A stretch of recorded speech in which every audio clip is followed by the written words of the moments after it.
Hey guys, welcome back to 1776 or Bust. So on the table you see the CZ P10C.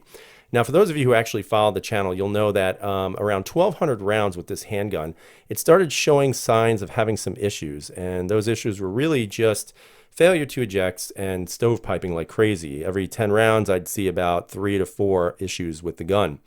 So after taking it and shooting 1,100 rounds through it, I decided to send it back over to CZ and to see what they came up with. Now, I will tell you, CZ's customer service is fantastic, guys.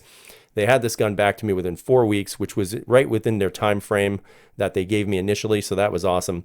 On top of that, also, every week you get a weekly heads up of what's going on. And then when they send the gun or fix the gun, they actually send it to you next day mail. So I got it actually the next day when I received the email saying that they had fixed it. So that's great for CZ, and I appreciate that. Now, this was the document they sent, and it's not a very descriptive document, to be honest with you. Basically, the description of the repair says they replaced rear insert for broken ejector, function tested and test fired good. So the only thing I can think of is that they basically swapped out the ejector, replaced the rear plate, and now it's as good as gold. Now, for those of you who are scared that I have a loaded gun, it is not loaded.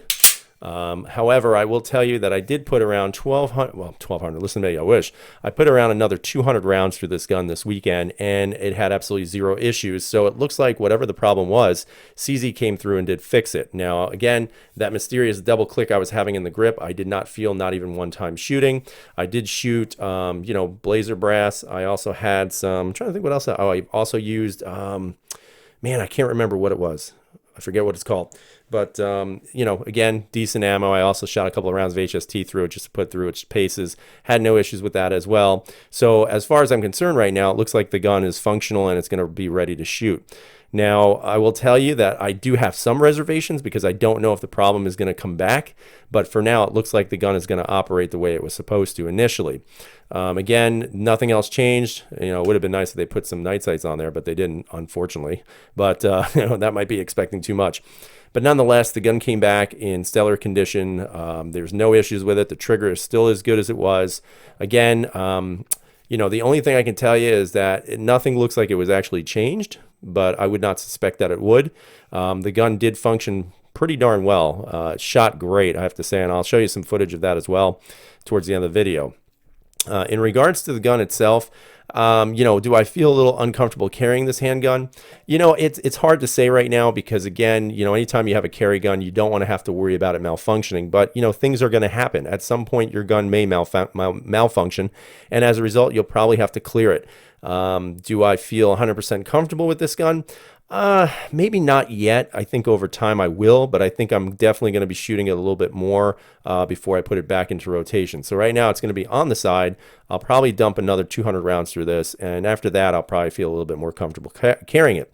Now, one of the things I did notice when it came back, and again, I don't know how true this is, but it felt like the slide release or slide lock for this handgun in particular, it felt like it was a little bit looser, and just to kind of demonstrate, it drops a lot easier with a little bit less pressure for the thumb.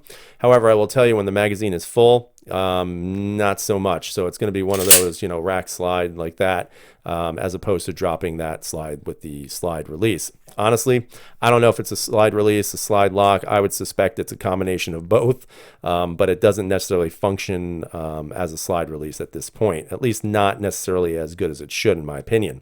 Other than that, nothing else was wrong with the handgun. The trigger is still as good as it was when I was shooting it. It actually feels like the trigger might just be a little bit smoother, but again, when you have about 1,400 rounds down, down the pipe of the gun, it's going to smooth out a little bit even more. So from that standpoint, I think right now the CZ P10 is back in action. Again, I don't know if I'll carry it just yet. I probably want to dump a couple more 100 rounds to see how it functions. But overall, great customer service from CZ. The gun functioned great, shot really well. It's an accurate gun. I can't say enough about that. So I'm going to show you some footage of the day. It's not too much, but just to kind of give you an idea of the accuracy.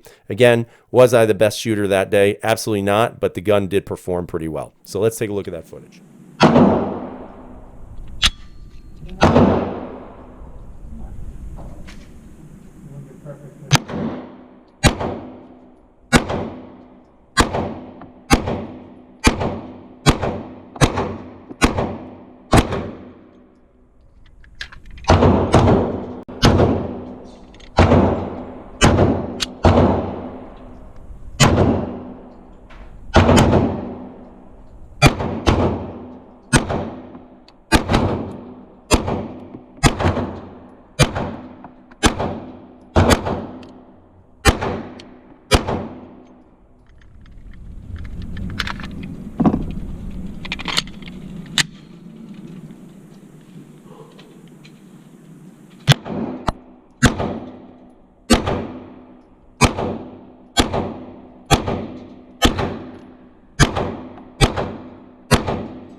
So overall, you can see the gun fared very well. There were no issues with it, very accurate. Everything I expected from the P10 has returned, so that's a good sign. Now hopefully it'll stay that way. Again, it's too early to tell. I am going to put a couple of hundred more rounds into this because in order for me to feel comfortable to carry it, got to make sure it's going to function the way it needs to be. So, I'd love to hear what you guys have to say. Tell me if you've heard anything else about the P10s. Maybe you have some personal experience with it, having some failures, and let me know what you think. Tell me if you think the P10 is something that's worth giving it a try. I'd love to hear whatever you guys have to say. So I hope you guys have a great night. Hopefully you enjoyed the video. If you haven't subscribed, please subscribe and give us a thumbs up. I always appreciate that. And I hope you guys are being safe out there tonight and every other night, actually. And join us Wednesday for our live chat. We're going to have a special guest, and it's a secret. So I hope you guys are okay out there. And as always, freedom is never free.